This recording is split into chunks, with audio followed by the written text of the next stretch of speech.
the breach. Please, wherever you're seeing this video, hit a subscribe, hit a like, hit a share. Do something to help us out. We'd really appreciate it. Joe, Donald Trump, Donald Trump. Well, all I'm going to do is I'm going to play the clip, okay? Because, again, there's one thing about Donald Trump that's very refreshing, okay? Aside from a lot of other things. What's that? His hair. Well, his hair. That's right. That's right up there. It's the fact that he doesn't care about sounding presidential. You never notice anybody who sounds presidential is usually lying like a rug. Okay. So I'm not worried about how a president sounds. I'm more worried about, are they speaking from the heart? Are they speaking the truth? Okay. Well, listen to Donald Trump on, I'm just going to play it. How can my corrupt political opponent, crooked Joe Biden, put me on trial during an election campaign that I'm winning by a lot, but forcing me nevertheless to spend time and money away from the campaign trail in order to fight bogus, made-up accusations and charges? That's what they're doing. I'm sorry, I won't be able to go to Iowa today. I won't be able to go to New Hampshire today because I'm sitting in a courtroom on bullshit because his attorney general charged me with something. Terrible.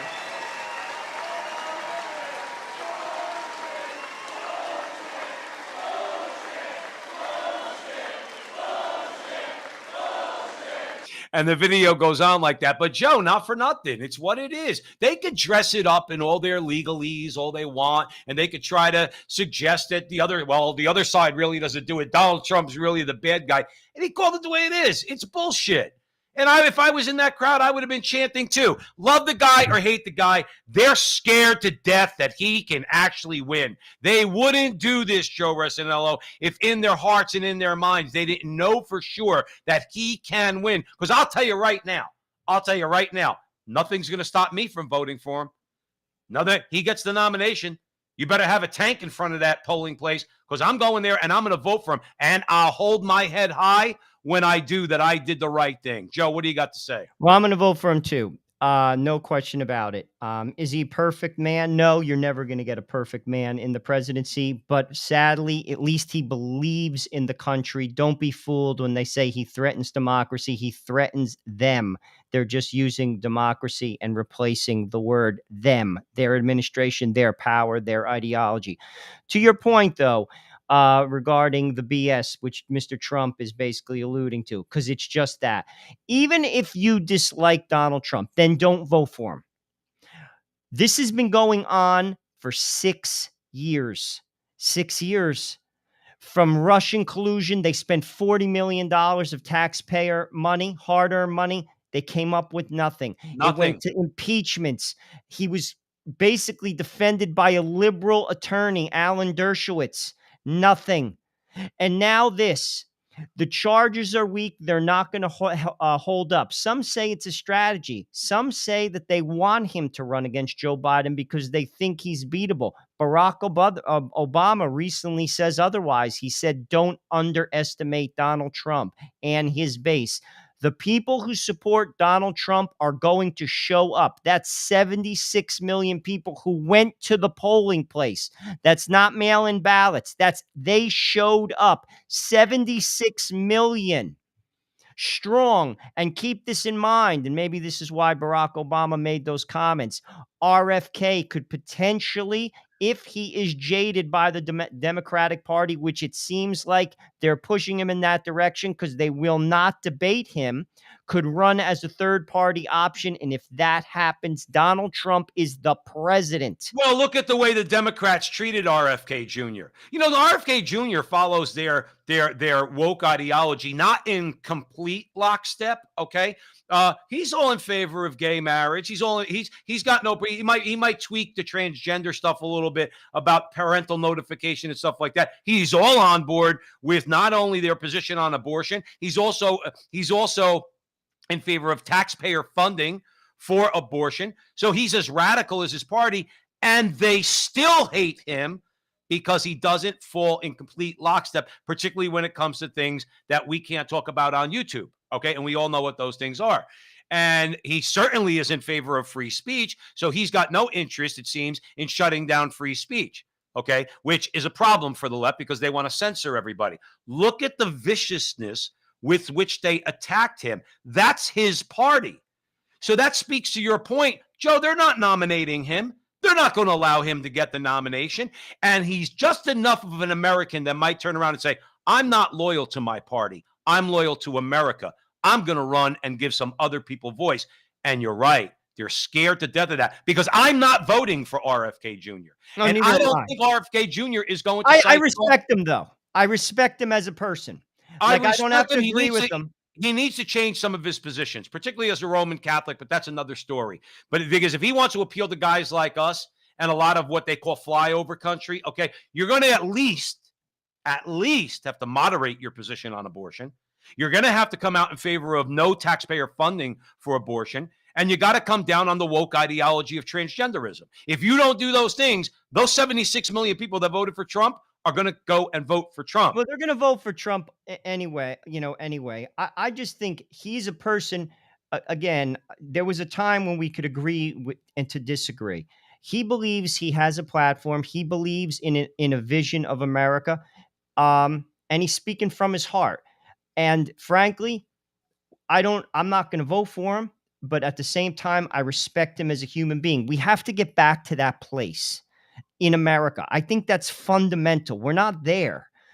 Like, Right. and that's, but in all truthfulness, if he runs as a third party candidate, he sinks Joe Biden. If Joe, do you realize that Joe Biden won the presidency, 3 states, roughly about 100,000 votes, give or take? Supposedly, but go ahead.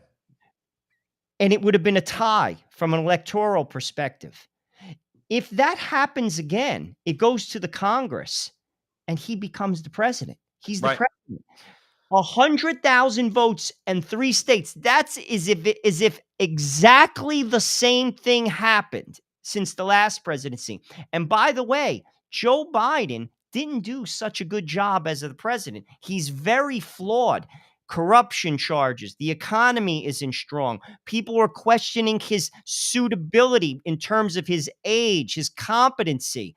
If Democrats decide not to show up, or if a third party Democrat, old school Democrat, runs and shaves even 5% of the vote away from Joe Biden, he's finished.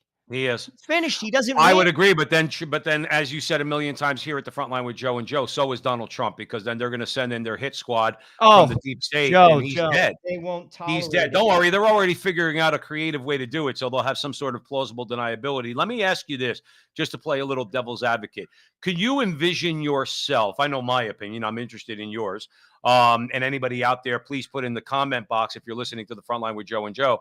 Do you envision any scenario or a scenario that you would vote for Trump if RFK Jr. was his vice presidential pick? Well, here's the thing. From a Catholic perspective, Donald Trump is not going to do anything for the pro-life movement. He saw how it affected the midterms. He's already hedging. I don't expect much from him on that. He's just the lesser of two evils. The reason why I would vote for Donald Trump, no matter who his VP is one reason: judges. Donald Trump is not going to fix the country. No one can fix the country except one person: God. We have to bring God back into the center of things, which will strengthen the family. When you strengthen the family, which has been fractured, you won't have as many depressed people. You won't have wounded people. You won't have kids killing themselves. You won't have kids shooting themselves. You won't have kids overdosing because they're coming from healthy, loving, stable homes. That's what fixes America. And in order to have strong families, you need God in the center of the family. Donald Trump is not fixing America. There's not a man or woman alive who can. But what Donald Trump can do is what he did the first time. He gave us 3 judges that believe in the Constitution. Are they perfect? No. But they're better than what we've had. And he'll continue to do so. And that's why I'm voting for him. 2 quick things. One is if RFK Jr. was on the ticket, I want some sort of an idea or pledge from him that he's going to have no say at all in those judges. I agree with you. Trump's not going to do anything that he has the power to do as president other than the judges. That's all I want him to do.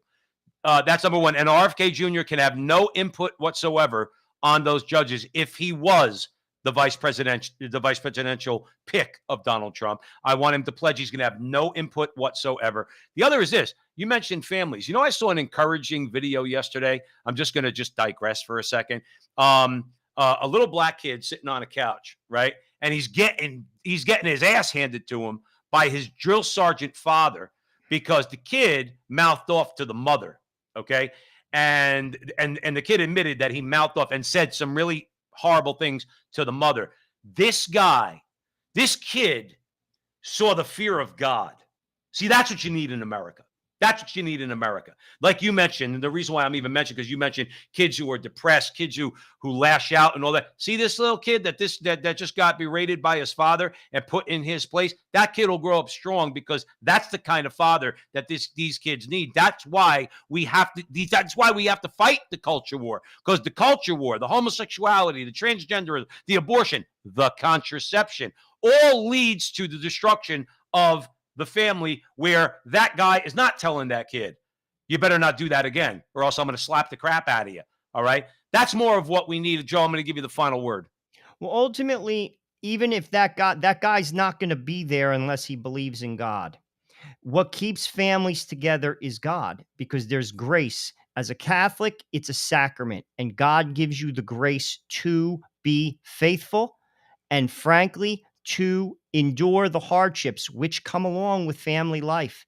And without God, it doesn't work. And even if you stick together, it doesn't work well. You need God in the family. And frankly, because we've pushed him out, our families are fractured. Less than 5 out of 10 stay together. It's not Right. just the African American community anymore. It's No. every community.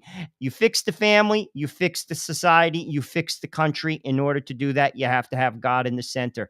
That's the answer. Donald Trump isn't the answer, but he will give us judges. Well, see, that's the thing. He'll give us judges, and that'll give us breathing room so that we could fight the culture war. Thanks for you joining us here at the Frontline with Joe and Joe Pasillo, Joe Rossinello. Always going into the breach. Like, subscribe, share on Twitter, follow, do all that fun stuff. And we'll speak to you soon. Remember, we have some really, really good content.